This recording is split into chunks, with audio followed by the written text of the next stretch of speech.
So, there's a new anime that just came out today. And it's called Blockade Battlefront. The Japanese name is Kekkai Sensen. And this series caught my attention real quick.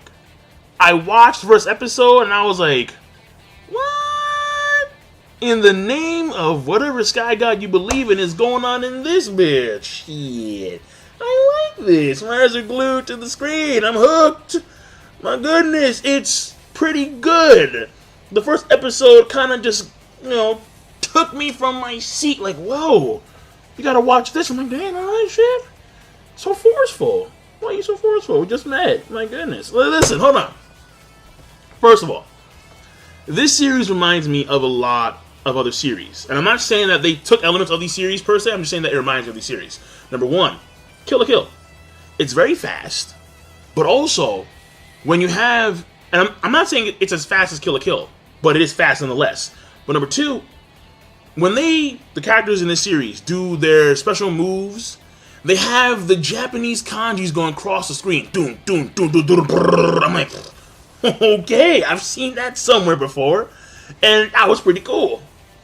But also, it reminded me of Dead Man Wonderland, because two of the characters, Klaus and Zap, they use some blood skill technique. One, I think, did something called the Big Dipper. That was Zap. And then I think Klaus did something called the Brain Grid. Either way, I was like, are they using their blood as weapons? That is some straight up Dead Man Wonderland shit. Now, I'm not too sure, because this is the first time I'm seeing this, and it could be something else entirely. But either way, it reminds me of that, with the whole blood thing. The next series it reminds me of is Gintama. Because in Gintama, you have all these creatures packed into one spot. And in this series, it's like the same thing. I can't say in one spot. In Gintama, it's more than that. But it's a lot of creatures from across, well, I guess in Gintama, it's the universe. In this series, it's like alternate dimension, like hell kind of stuff going on, but whatever. Point here is that it's a lot of creatures in an area, and it's just weird. All right, just a bunch of weird motherfuckers. And then at the same time, it reminds me of Guilty Crown. The main character, he kind of does remind me of Shu, the main character of Guilty Crown. And not only that, but the environment is chaotic. And in Guilty Crown, for the most part, the environment is fairly chaotic. So, and plus it's a city too, it's a metropolis. So, same thing there. And also, it reminds me of Bakano. Because you have, again, like the big city, but you have the jazz music going on in the background like half the damn time. And it's cool. It reminds me of that Jazzano beat. And I'm like, oh, I'm the Jazzano. That Bakano beat. So, and like, it's pretty cool. Like, it gets you a little bit pumped. Like, yeah, I like this, right? Like, I can boogie to this. Gonna download the OST at some point in the future whenever it comes out. So, it reminds me of a lot of series. And also, going to the environment, if you've ever seen the film called The Mist, it's straight out of The Mist. Oh, like this entire area. Fog. And then these creatures have now emerged from the fog and are now living side by side with humans. But in The Mist, it wasn't like living. It was more like a whole new world. It like came through the damn mist. But they were killing humans in droves. So the fact of the matter here is that this series reminds me of a lot of stuff. And it's cool. It's really goddamn cool. Now, first of all, the animation. Because it's like Kill la Kill in a sense, it's fast. The animation's fast, very fast paced. But because of that, it's not really sharp. It's extraordinarily dynamic. It's, well, Zap. What? Like, this dude Zap, man, when he took out that demon, I was like, are you, like, what the fuck is that? He did the whole blood, the Big Dipper, flame sword thing. And he's all stanced up, Zoro style. And his voice actor is Zoro. And all of a sudden, just pure speed to where the ground where he was running in has like a hot streak, like he melted the damn concrete. I'm like, what the fuck? And it's good. But at the same time, they do have their sharp moments. Like, I don't know, like, why that is, but, like, sometimes when an attack is happening, like, in the first few minutes of the episode, a lot of the attacks were actually very sharp. And, like, at least when it comes to the animation, it was very sharp, very smooth. But they still maintain that overly dynamic feel to it. Again, Zap is a clear example. You have Leo, the main character, or I want to say Lionel. No. Leonardo. That's the main character's name. He's running after the mock monkey. The mock monkey. And you have the demon, after he got annihilated by Zap, he gets, like, his blood starts to merge again, and he starts to, like, reappear. And it's like Leo's running in slow motion, like, I am not Neo. I am not the one. In comes Morpheus, aka Zap. Right, nigga's dark skin. And he's like, yo, why are you standing still? I'm like, he's hauling ass. What do you mean he's standing still? And he annihilates this dude. It's called the barrier demon. He annihilates the barrier demon, man.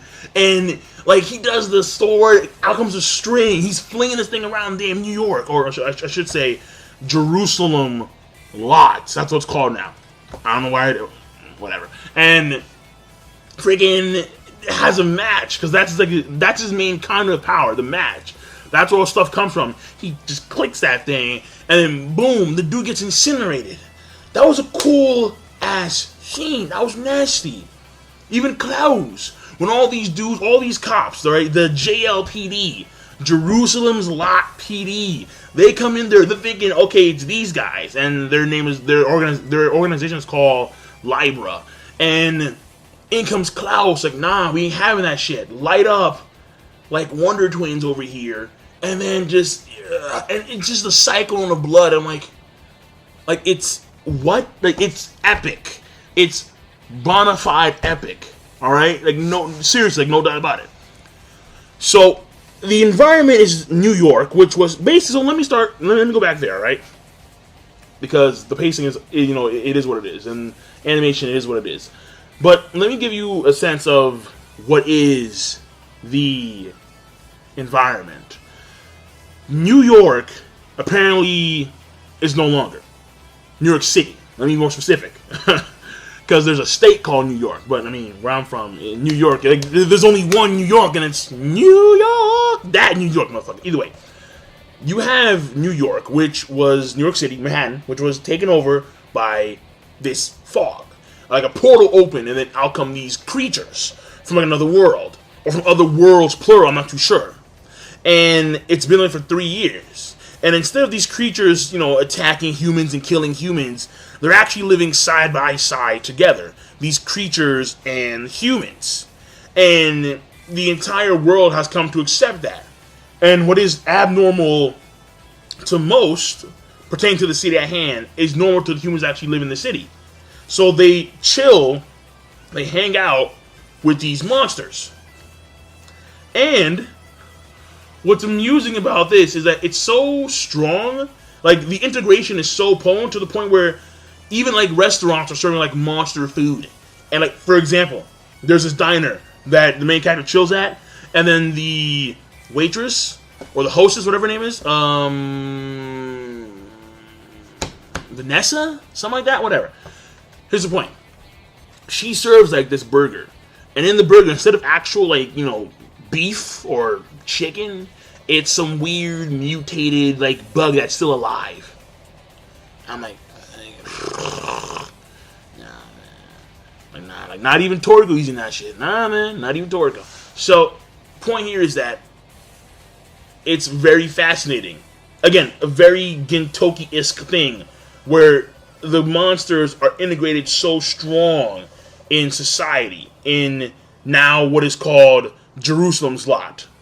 And I guess because when the portal opened, and then all these creatures that seem to be mythical now, you know, walking down the streets, there is that theological aspect to it. And, or I wouldn't say biblical, but theological nonetheless. And lo and behold, Jerusalem's Lot. And you have the main character who is pretty much roaming the city with no real intention up until when he talks to Klaus. And this is where I think we get some insight as to what's, going on with the main character. The main character, I believe, at this point in time, he is trying to find a way to access the underworld or something like that, because his eyes have now transformed into these eyes of the gods. That's what it's called. And I guess I want to call it a god. I want to call it like a demon of some kind. Like some uber demon gave him these eyes. But in return, his sister's eyes had to be taken from her. And she was already handicapped to begin with because she couldn't walk. She's never been able to walk, period. So what I'm thinking is that the main character, he's gonna, chill with Libra, this group of. Well, I'm not too sure if Klaus is a human because he has those jaws, like a werewolf jaw. But he's chilling with these individuals. So and they have powers, by the way. So he can get access to the underworld and take the eyes of his sister back from that demon or that god entity thing. That's what I'm thinking. So that's what I'm thinking. But for now, we're still unsure about what his main purpose is in the city. But he's here nonetheless. He is / was a journalist. We're not too sure about that either. But it's fascinating because, according to him, things were very unlucky. Because in a way, we're following the story of Leo from a third-person standpoint, because real-time Leo is commentating on the events that are taking place within the episode itself. Okay, so it's kind of weird, but I take it. I know I like it.